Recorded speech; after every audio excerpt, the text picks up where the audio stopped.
What is going on, guys? Jesse here. So I think I'm not alone in saying that I spend a lot of time on the computer at my desk. And with so much time spent at our desks, how we spend our time there can have a pretty big impact on our health.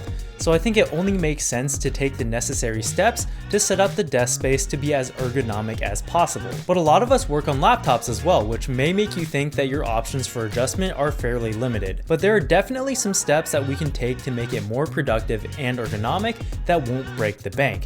But before we get into this, I just want to say that I am not a medical professional, and all of this is just from my personal research online as well as personal experience, and this is what works for me. So first off, starting with the desk itself, I really recommend getting an adjustable sit-stand desk. These have been getting more and more popular over the past couple of years, and I switched a couple of years ago, and I don't think I can ever go back to a normal desk ever again. We used to think that sitting was the new smoking, but it turns out that statically standing or sitting for too long isn't the best for your overall health. So the key is to have one that is able to switch between the two positions, and this just really helps with easing fatigue and allows for me to work for longer periods of time with less discomfort. And next is the chair. Now I've got this super nice and expensive Herman Miller chair here, but don't feel like you have to go and get this. My only suggestion is that you get one with enough adjustments for you to hit a couple of points. The backrest of the chair should be slightly reclined. If you have to sit straight up, that just puts a lot of unnecessary strain on your spine, and after a long period of time, you're probably gonna feel that quite a bit in your lower back. Next, the height of the chair should also be able to raise to a level that when you're at your desk, your arms can rest on the desktop so that your elbows are making roughly a 90-degree angle. If your desk is too high and this makes your feet dangle, then just add a footrest or just something to support your feet. And lastly, you should get a chair with armrests. If you don't have them, your shoulders will need to carry the weight of your arms the entire time that you're at your desk, which will cause fatigue over time. Now, onto the stuff that's actually on the desk. The first thing that you're going to want to do is raise the laptop so that the top of the screen is roughly at the same height as your eyes. I think getting a separate monitor arm is almost always going to be the better choice here, but if you don't want to go out and do that, this is the next best thing.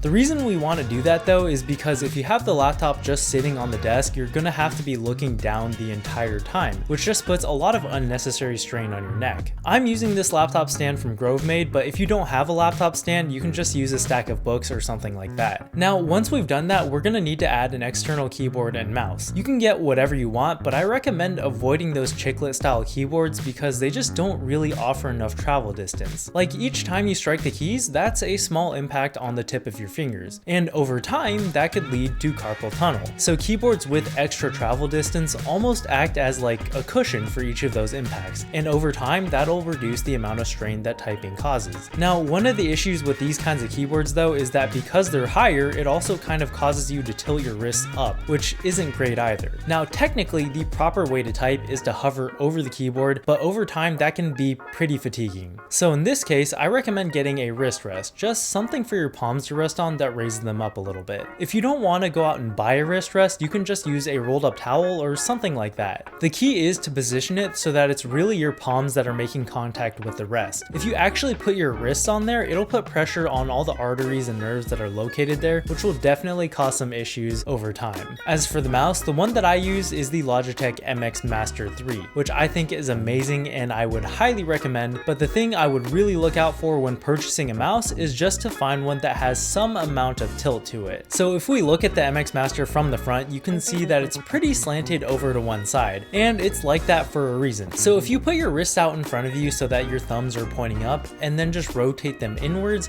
you'll probably be able to feel some sort of stretching going on in your forearm. This is because that motion causes the two bones in your forearm to cross over, which just puts some unnecessary pressure on some of your nerves.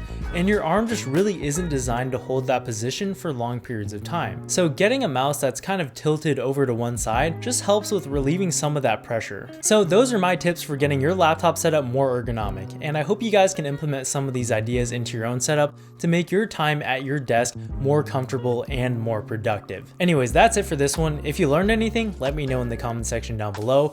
Remember to smash that like button, and if you enjoy content like this, think about subscribing and hitting the bell so you don't miss anything. As always, thank you so much for watching, and I'll catch you guys in the next one. Peace!